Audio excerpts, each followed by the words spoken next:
You punted it. You wanted it to go out of bounds. Aim for the pylon. You didn't want any turnover. You didn't want any return or chance of it. But nowadays, they want that bounce to try to get even closer. This drive beginning 90 yards from pay dirt for Piketon, which trails at Valley 7-0. Red Streaks with only 1 yard of offense so far tonight and no first downs. And this drive is going to begin with a flag, a false start on the Red Streaks. So that will move Piketon back to the 5. And the Valley defense is creating enough problems for Piketon. The Red Streaks certainly don't need to hurt themselves. This is the kind of game, though, Matt, very reminiscent of what we saw last week between Portsmouth and Portsmouth West. Offensively, West had somewhat more impressive stats than the Trojans, but the Trojans wound up hanging around and winning it on a defensive touchdown. Yeah. So even though Valley's dominating the stat book right now, Piketon is still very much in this game. Here is a give up the middle, and a few yards are picked up by the Red Streak running back, which is Wyatt Savage. He's a 5'10", 210-pound senior. So about a gain of 3, I think. To the 8-yard line. That'll bring up 2nd down and 12.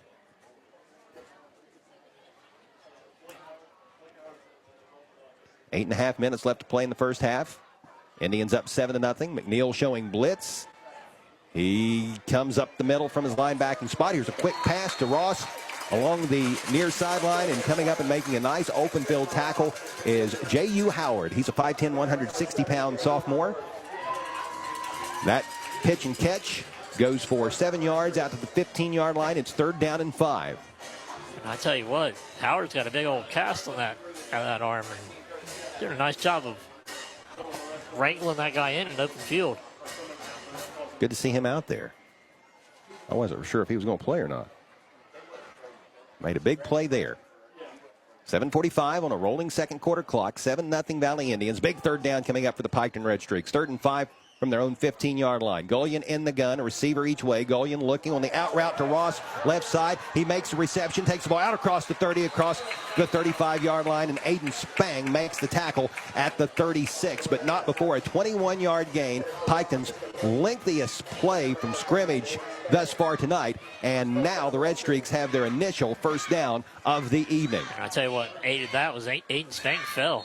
Sometimes it takes a play like that, Matt, to get an offense going, and we'll see if that's what happens here with the Red Streaks. But just as I say that, Piketon hurts itself again. Trying to go self-inflicted damage, and they got a little ahead of themselves in too much of a hurry.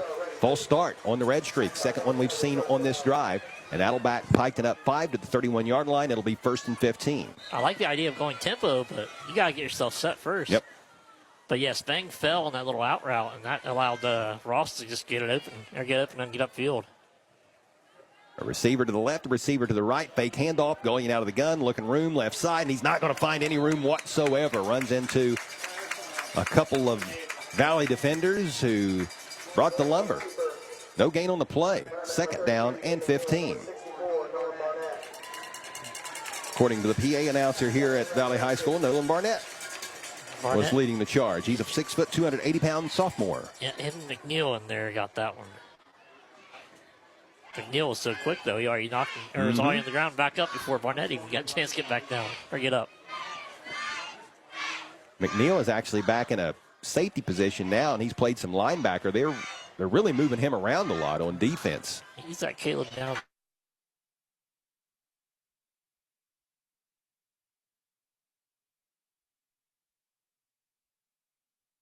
It's Gullion, and getting up there to help with the stop is the aforementioned Gabe McNeil. A flag came out toward the end of that play. This is good for a gain of 6 if it holds up. I'll be anxious to see what this penalty is.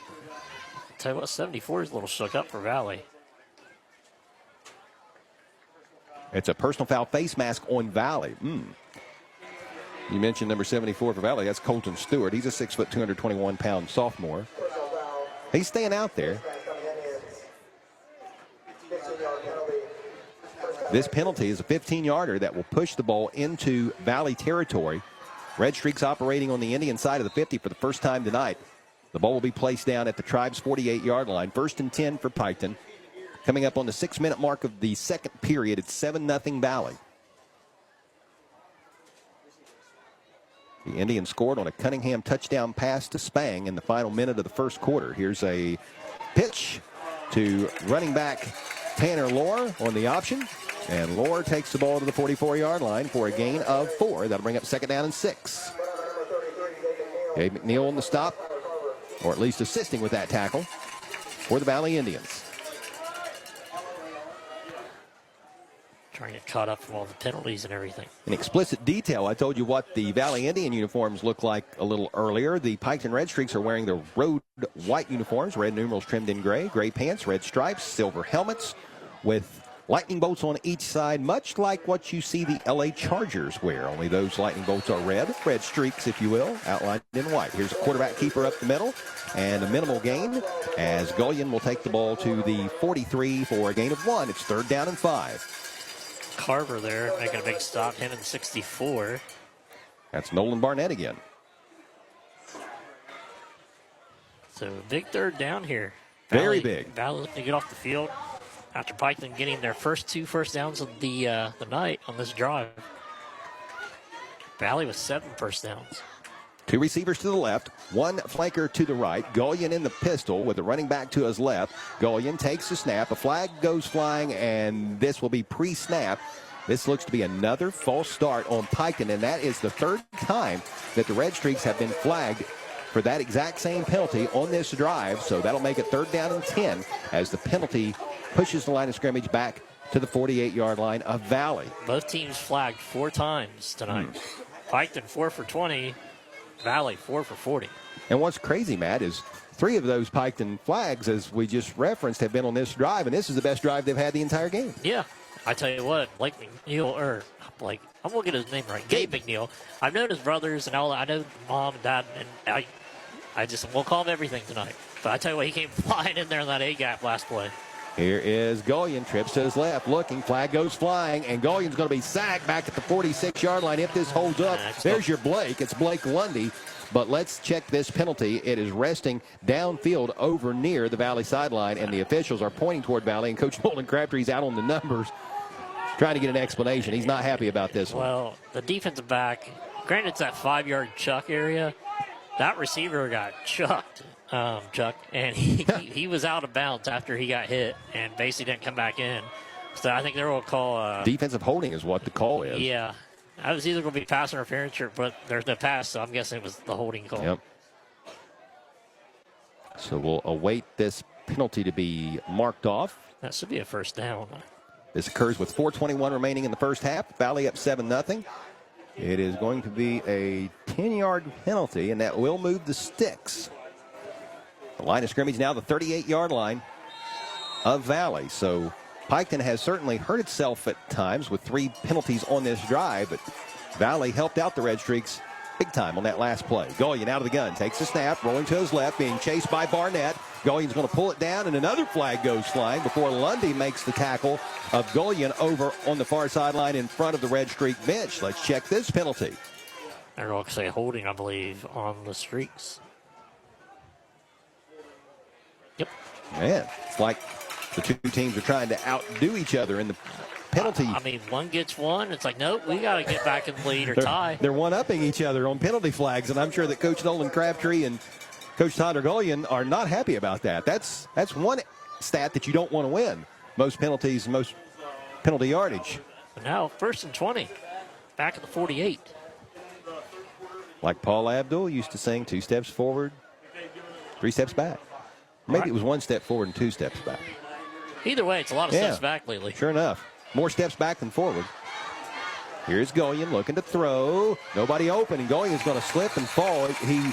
He was bumped, I believe, by one of his own offensive linemen. And if you had to give somebody credit for that sack, it would have to be Colton Stewart, because he had engaged with a Piketon offensive lineman while trying to penetrate in the backfield. And Gullion hit that lineman that Stewart was engaged with, and that forced him to lose his balance and fall back at the 49-yard line of Piketon. The Red Streaks now back in their own territory. Loss of 3, second down and 23. Clock rolling inside of 4 minutes to play before halftime. Long play coming in. Yeah. I've noticed that both teams have really used just about all the play clock. Nobody in much of a hurry tonight, with the exception of just a few instances. Here is Gullion, hit in the backfield. He faked to the motioning slot receiver and then was slammed in the backfield and dropped for another loss. Was that Lundy on that That play? was Blake Lundy on. That might be. Yeah, number 11. Yep, Blake Lundy. That might be the early candidate for the Monroe's frame and collision, big collision of the game. Back at the 47-yard line. Loss of a couple more. It's third and forever. It has really cooled off here at Valley. It was a very sticky 80 when we started this game, when we checked the Calls Auto Sales game time temperature. But it is feeling wonderful out there right now. Supposedly rain rolling in later in the night, but hopefully it's long after this game is concluded. I think this game will be in the books by then. Let's hope so. And you talk. What I'm going to be interested in looking is how many plays have been called this first half. 3 receivers to the right, 1 split out wide to the left, a back in the backfield, that's Tanner Lohr, to the right of Gullion, and Lohr takes a handoff, and he's got room up the middle, but he's going to be brought down well shy of the first down. He did get the football back in Valley territory. Making the stop was Isaiah Clark. He is a 6 foot, 165-pound junior. Decent gain to get a little yardage back for Piketon. It was 3rd and 25 plus, so there's not too many 25-yard plays in the playbook. It'll be 4th down and 15 after the 10-yard gain. We'll step away for 60 seconds ourselves. This is high school football on the Breeze.